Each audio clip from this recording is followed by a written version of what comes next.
Hey everyone, thank you so much for joining me today. It's a lightning talk, so it's going to be a little bit faster and quicker, and probably we can do some after talks or Q&A later when I'm out from here. But I'm going to run this fast. So you might have seen already a lot of amazing talks, a lot of new stuff coming in, a lot of improvements to Iceberg.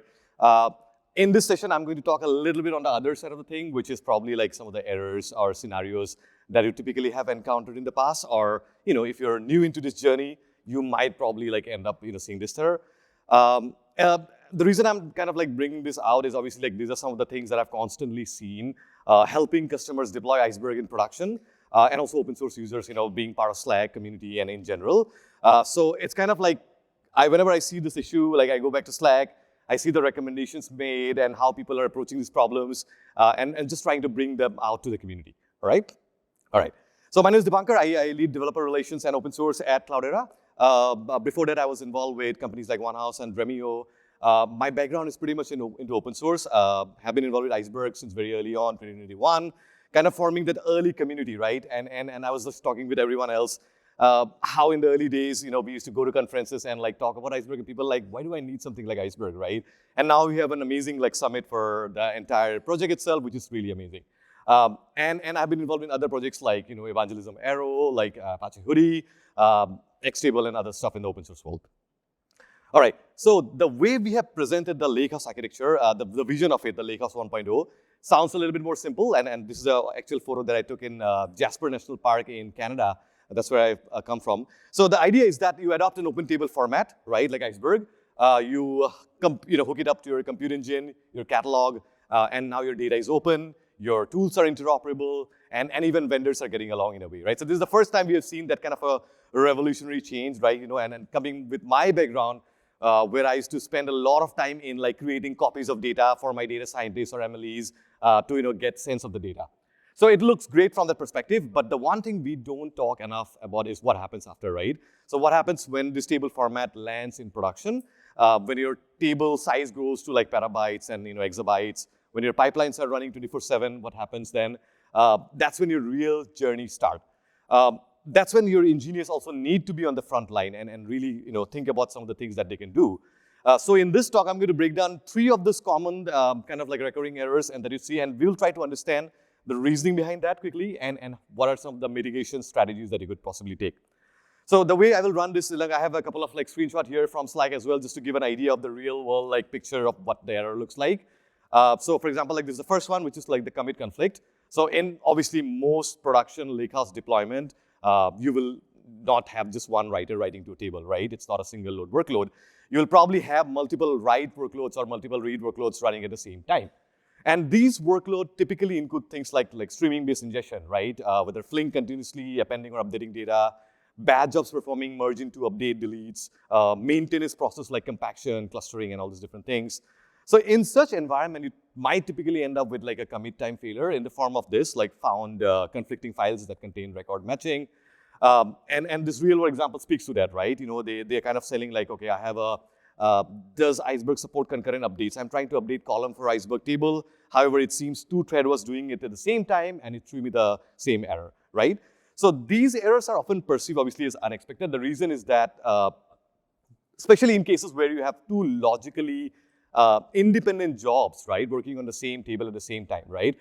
So they might target different rows, but they could be part of the same file, right? Or even different partitions for that matter. But what's important to understand here is that these exceptions are a direct consequence of how Iceberg enforces concurrency at scale.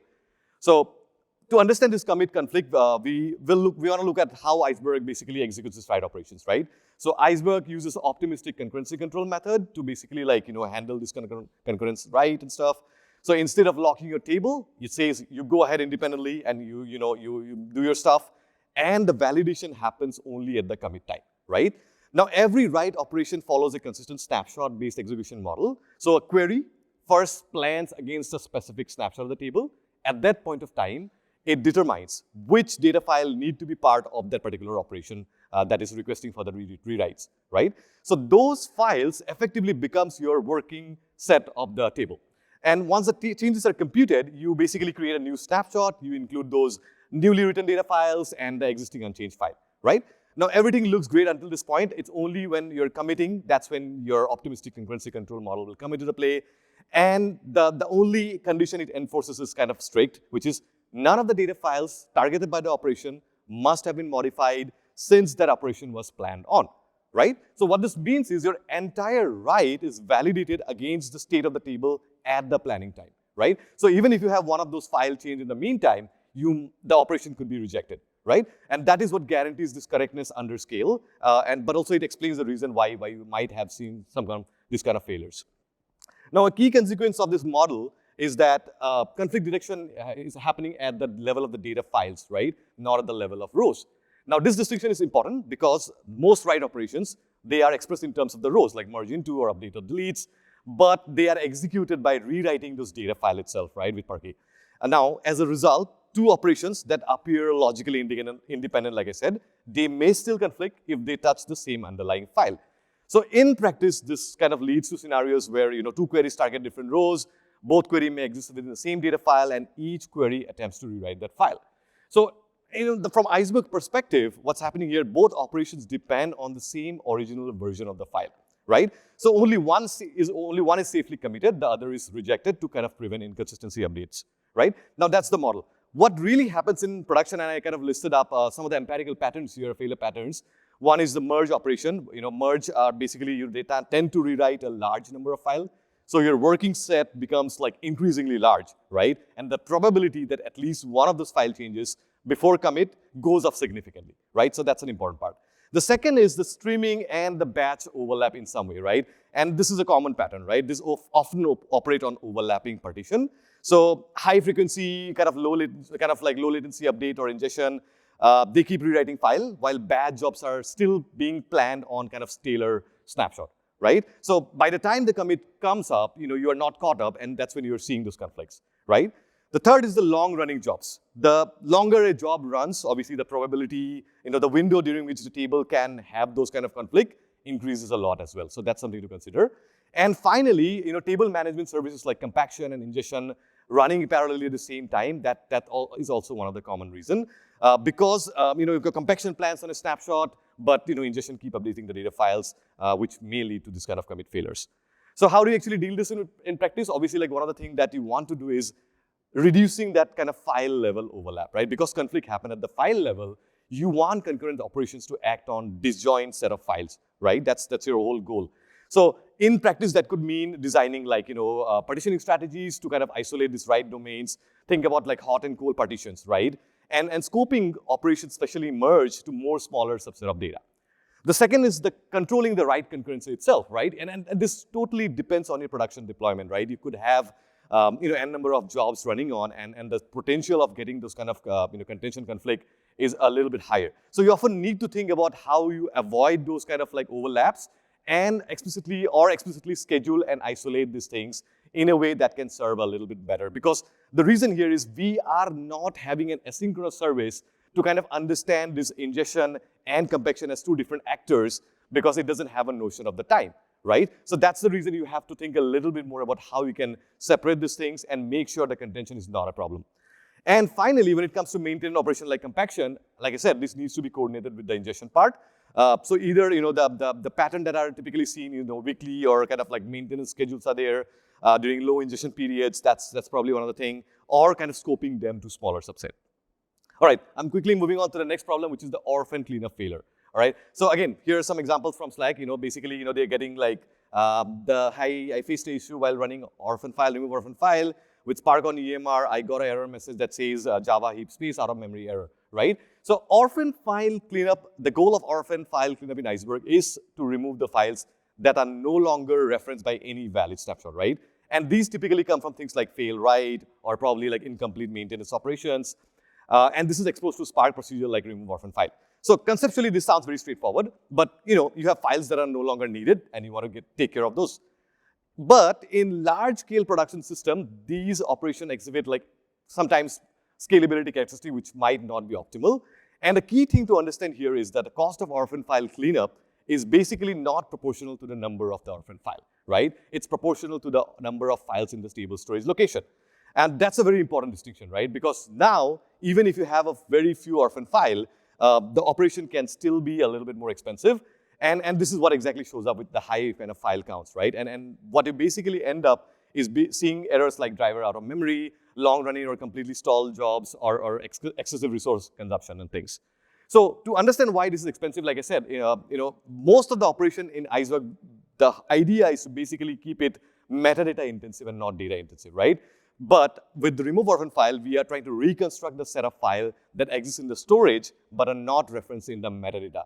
And to perform that, it has two operations. One is you need to list all the files, and the second part is you have to understand the metadata file that have the valid references, right? And ultimately, you compute the difference between the two, and you find the orphan files, right? So once you have that, the result is typically collected, and that's what my experience has been, is like it's typically collected and processed at the driver for the deletion. And this is where your scaling issue kind of shows up, because now you're effectively kind of doing like a table scan, and that join goes with the size of the table and everything, and the intermediate state could be a bit larger. So basically the failure pattern we saw was like surrounding these things, which is like, you have larger execution stalls going on, memory failures, and like I said, like in one scenario, table ingesting data, hourly accumulated like thousands of files per partition, right? Now that could lead to a lot of files if you want to like list those files itself. And the second pattern is, like I said, the cost scaling with the table size rather than the problem size itself. The third pattern is basically a driver-centric bottleneck that you see on the Spark side. And this operation basically, like I said, builds a global view of the table. So that's something that you have to be considerate about. And while parts of this operation are distributed, the critical operations like aggregating the file listing and computing the difference often materialize into large intermediate state. So to deal with this, you basically like, the strategies that you want to take is basically use orphan file as a targeted recovery mechanism, something you run only when you know there is an issue like fail, write, or incomplete like operation. And the second part would typically be understanding and reducing this, like a scope of the file enumeration itself, right? So because the dominant cost here is kind of listing all the files in the storage. And so, you might want to do things like, for example, remove orphan file has a parameter called file list view, which allows you to like skip kind of directory scanning and basically allows you to compare a targeted set of files based on your storage system. And finally, the large part is aligning this cleanup strategy with the table growth characteristic. I think it's important to understand that how your table is growing and what is the like, ingestion frequency of things. That matters a lot as well. So it needs to be aligned with the table size, ingestion pattern, and the actual failure scenarios. The last one is sometimes a little bit common and interpreted as something different. I think it's called, like, sometimes the error we typically see is not found exception. They can be two types. One is physical, one is more logical. So the physical part comes up when we are obviously like deleting something from the storage, whether it's kind of a targeted deletion strategy or like some kind of a cleaning strategy. That's one part. And the second part is, so basically like if you have maintenance operation like compaction running, let's say a query starts on a particular snapshot S1 and it begins reading the file F1, F2, F3. In the meantime, compaction come, it does something else and basically it leads to like a cleanup or some kind of expiration. Then you're losing that particular file itself, right? So I think ultimately you have to align with overall these kind of things. Like I said, like the one more common like pattern here is that the physical disappearance of file and the other is the logical disappearance. So for Iceberg, the whole point is that you need to have the, the files and the metadata references present in your referencing file, right? Otherwise, you might have your file in the storage system, but if Iceberg snapshot are not referring that particular file, Iceberg doesn't really understand and know that, okay, this is part of my current query or system as well. So that's something to think about, and it's more about the logical disappearances of things than more physical. In one observed scenario, a query actually failed while attempting to read a data file that still existed in S3, like I said, but was no longer referenced by any kind of manifest list, right? So when we investigated further, it looked like the file had been removed by some kind of a rewrite operation. The snapshot that previously referenced the file basically had been expired, and no metadata entry existed in that particular table state, right? So from Iceberg's perspective, that file is no longer part of the data set. So that is pretty much it. I'm basically, this is a lightning talk, obviously, but I have a detailed blog being published today, which I can share with the community, and hopefully we can chat more here after the talk as well. Yeah. Thank you so much.